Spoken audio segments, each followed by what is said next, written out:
You're listening to Property Investor Tales, stories from the front yard. Here's your host, Tabitha Bright. Hello and welcome to Property Investor Tales, stories from the front yard, where I get to speak to property investors from around Australia about their investing journey. My name's Tabitha Bright, and I'm the head of coaching at Positive Real Estate, where we help people build wealth through property. With over 8,000 clients across Australia and New Zealand, there are, of course, some incredible stories to tell, which hopefully make your investing journey that little bit easier and will inspire you along the way. So my guest today is Jared Redmond. Jared learned the power of starting early.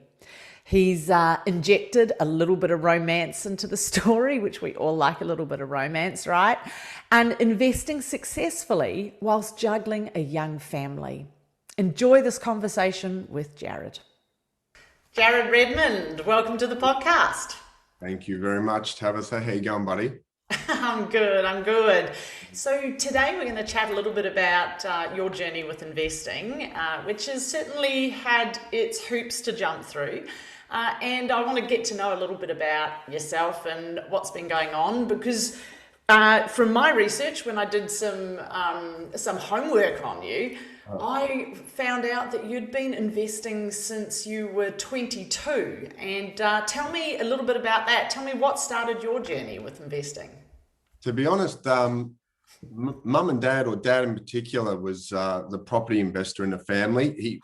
It was a house and land package up on the Gold Coast. And I just remember a bit of property being talked about in the family home through my teens in particular. Oh, yep.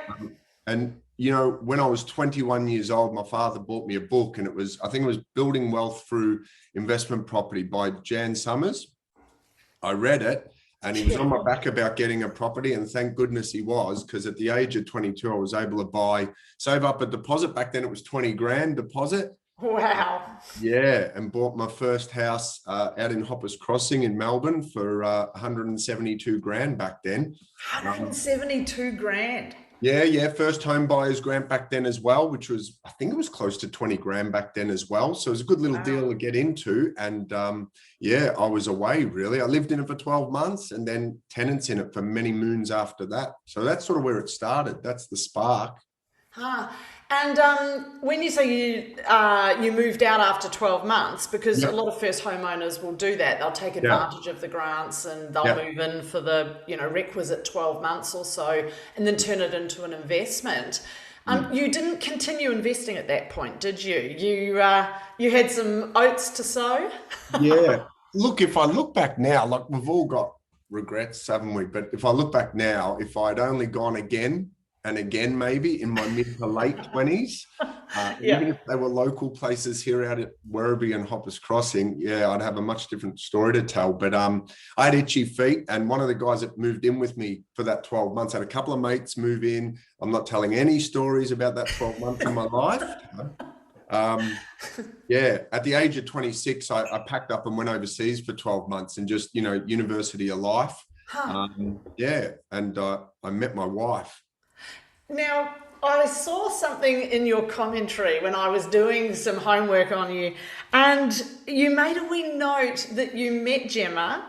Yes. And then there was the comment that Gem chased you back to Australia. So you met her in the UK and she chased you back. Yeah, that's right. Hopefully Gemma doesn't watch this one in a hurry. But that's my side of the story. But yeah, we met, and we were only together for sort of 3-4 months over there because I already had a use by date in the UK. I had a job waiting for me back here in the logistics industry. And it was a pretty good job too. So that was the call back home.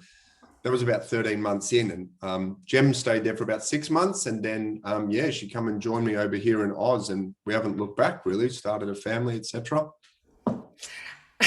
And so with Gemma chasing you, I still haven't got the story on that. You need to extrapolate and tell me a little bit about that. So what happened? Well, obviously there was a real connection between us, and as I said, it was only a couple of months worth. It was probably really bad timing in a way, but we wanted to explore more with each other, I suppose you'd say, and I sort of said to Gemma, if you're keen on Australia, what do you think about coming over and living over here for a while and Oh, seeing what happens, basically? So yep. she, God bless her, she packed up and moved her world over here in 2007 or 2008. And yeah, she found a while to sort of put down roots and find a job, etc. But that's basically what's happened. And she's stayed here, I think it's 13 years now, 14 years. Oh, and the rest is history. And there's 2 children and Couple of kids running around, multiple mortgages, busy life. Yeah, lucky we're doing the call now and not half an hour ago, because the place was a little bit different 30 minutes ago when both kids were still here. But yeah, I can imagine. yeah. And Gemma has also embraced the portfolio journey, hasn't she, with building your investments? Yeah. So you guys are on the same page, and I imagine that helps immeasurably. Yeah, I think we're probably a classic busy household. Like, I'm 40 years old now. Gemma's 38. Flynn's 7 years old. Molly's 4 years old. So the last 5, 6, 7 years is where we've really turbocharged the portfolio with Powerede's help over the last 4 or 5 years being client. And we've done it with very young children and children entering the world. Like Molly, I remember we were doing a deal and Molly was coming into the world, and it was like helter skelter, but I bet. yeah, it can be done. But, like any good household, we have our sort of chores or responsibilities, and I'd probably look after the portfolio a bit more. But yeah, Gemma's 100% on board and understands there's lots of good going on, and that's the right thing to be doing for sure. So Awesome. yep. And so, I mean, obviously, for anyone that has a young family that is wanting to invest and hold down, is holding down a full-time job, often both parents holding down jobs, it does take a lot of organisation, and it sounds like you've got some really good systems in that area. And do you think that's the key to you guys being successful? Because how many properties have you got now? You got about, what, 4 or 5? Yeah, we've got 5 investment properties, and then Wow. we basically own our own home outright, which is good and have done. And we've redrawn on that a couple of times, as you do, to go again through your investment journey. But Of course. we sort of have we call it our reconciliation night, if you like, or RECO night, once a month, where we'll get the spreadsheet out and balance the books from the previous month, money in, money out, once the kids have gone to bed one night. But yeah, there's a lot of sort of organizing that weekly schedule with the kids in particular, as you've touched on. So yeah, we're both on the same page, which is really good. So That's awesome. And I mean, you guys have done an amazing job with your portfolio. And when you build a portfolio, often there's some interesting challenges along the way. Like, what would be one of the weirdest or craziest things that happen along the way for you with your portfolio? we've had a couple of crazy ones. We've probably been lucky overall. I've got a good COVID story for you, but that's very recent. That's still unfolding, but it's just waiting for an insurance payout now. So you beauty. Okay. Always have good insurances, good landlord insurance. But Great. a story from about probably 15 years ago. I was in my mid-20s, and it was the house in Hoppers Crossing that I first purchased. I remember it vaguely, but I remember the tenant going missing, and there was talk of where's the tenant, the rent's not paid, etc. And it was a little bit of time later that we actually found out that the police might have come and picked him up and taken him away. And nothing else was said. All I heard was that he had maybe gone to prison. So yeah, that was kind of a wacky one, because he was with us for a good few years and always paid on time. So I don't know exactly what happened, but that was pretty wacky. That was So he just vanished and you found just out he was vanished, in prison. basically. Yeah, and he was in prison, basically. So I don't know much else. I don't know what he's up to now, but yeah, that was a bit wacky. But I was in Tasmania on a short holiday with the lads, going to watch a football match. And I remember getting a phone call saying the back fence, the property's on the back of a main road. And I remember the back fence getting blown over in the middle of winter, like completely sort of just toppled over. It must have just been ready to go. And obviously being on the back of a main road, it was quite a sensitive issue that needed work quickly. So that was a funny one to come home to as well. Oh, it sounds like, I mean, in any portfolio journey, when you build property, there's always one or two, things that go awry. Yeah, And when we're coaching, we talk a lot about normal problems versus abnormal problems. And so there's certainly some fun stories, but good to know that over, if you're 40 now and you started investing at 22, that's a decent amount of time in the market with a number of properties. And it's good to hear that, there's nothing that's gone too badly sideways for you, because a lot of people are worried about that. What would your thoughts be for people that are concerned about the challenges of property? Would that stop you from getting into the market? Did it worry you? What would you say to somebody that's worried about the stuff that goes sideways? Yeah, I suppose, especially in the last 4 or 5 years, being with Positive and being in the education program, I really feel like I'm a lot better equipped with all that stuff now. Like, honestly, 18, 19 years ago, 18 years ago, 19 years ago, when I built that first property, I wouldn't have known what to do with half of this stuff. I would have been leaning on mum and dad in particular, with some of his background with his Gold Coast investment. But I've learned all the risk mitigation side of it, with having good buffers and good insurances in place, even to the extent of some good life insurance and stuff like that, all those things behind you. And as I touched on just before, with our Richmond investment last year with COVID, we got through about 8, 9, 10 months of a year without a scratch on any of the portfolio. But then we got a big scratch with the tenants basically vacating in Richmond and not paying rent for months on end. And as I said, we went through Terry Shear, and thanks to Natalie Flanagan, if she's listening, fantastic job with the R&W team. They really helped me through it, and we're basically getting all our money back through insurance, which is good. In lost rent, that is. That's awesome. And so Natalie Flanagan and those guys, the R&W, they're your property managers, just for people that aren't familiar with the team. So the property management team made sure that you were kept abreast of everything, kept track of it. You've got your insurances, so your lost rent's going to be reimbursed to you. From your insurance.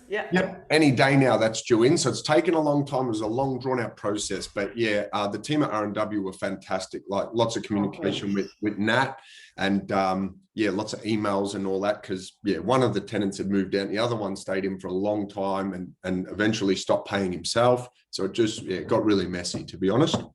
Right. And so, once again, for anyone listening that might be concerned, because often that's people's concern, is if my tenants stop paying, and obviously there were some new rules that came in with COVID where you couldn't just kick a tenant out, and there were some drops in rent for people that would be a concern for a new investor.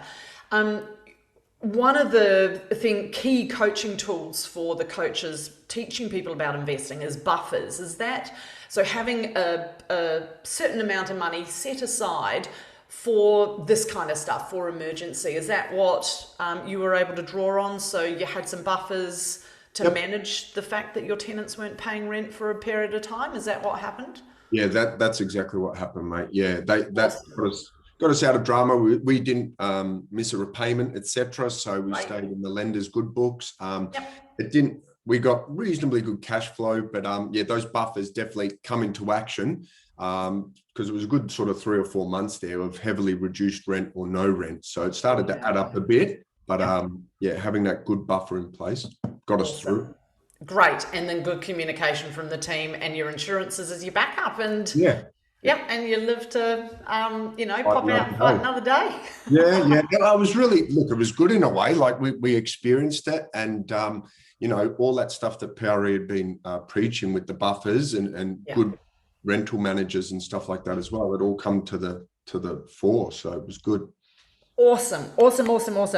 And so finally, here's a question just to wrap up that I ask everyone in a podcast. If you were standing in front of young Jared right now, so Jared 22 years ago, and I think I know what your answer is going to be, what advice would you give to young Jared looking back and knowing your journey now? Is there anything you'd do differently, anything you'd change? What would you say to young Jared? The real obvious one, I suppose, is just I would be investing a lot younger in life. If only I had come across a positive, even in my early 30s, as opposed to 4 years ago, 4.5 years ago. Yeah. Get educated. Go and join a program and submerge yourself in it and just learn everything. But yeah, definitely try and acquire some more assets early. If I look back now, I kick myself a little bit that in my 20s, I just, as I said earlier, didn't go again, maybe get that second or third one through my 20s. But definitely, and I try and tell that to people now, anyone that's sort of 18 plus, and you quite often don't have the conversations with people that young maybe, but if they do, I do mention it, because knowing what I know now, as you said. Yeah, hindsight's a wonderful thing, eh? It is, yeah, very much so. Yep, very much so. Oh, well, thank you so much for chatting with me today. No worries. Yep, no worries. And we'll speak again soon. Thanks very much. Thanks, Tab. Thanks for having us today. Thank you. Thank you. Cheers. See you soon. Jared, I just realised there was one loop I forgot to close and one question I forgot to ask. And the property that you bought, your first property, for $172,000 in Hoppers Crossing, I believe it was. That's the one. What do you think that would be worth today? I reckon it would be worth close to $600,000 right now. Wow. Conservatively, mid 500s, but we've renovated it since we've lived back in it and moved back in, and obviously raised the family in it. This is the kids' first home as well. So you still have it? Yes, I've still got it. It's still here. I'm in it right now. So, that's awesome. Yeah. So, and to be honest, it's probably been the backbone of the portfolio in a way, because buying it so early and getting rid of that debt on it, through my 20s and 30s, I've been able to leverage off it, haven't I? So, and now we're living in it. So it's been multi-purpose, which is fantastic. Oh, that's amazing, Joe. Yes.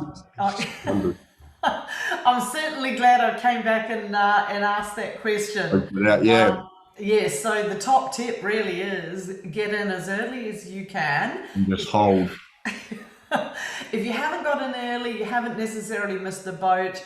However, if you are young and you do have time as part of your leverage for your portfolio, absolutely get in, because it just gives you that kickstart, doesn't it? Just massive, yeah, to maybe then go and get those couple of cycles, 2 or 3 cycles by the time you're 40 something, or, incredible, very powerful. Yep, very grateful for it. Awesome. Thank you, Jared. Take care. Thanks. Cheers, mate. Bye. Hey, thanks for listening to Property Investor Tales. Remember to subscribe so you get notified every time a new episode drops.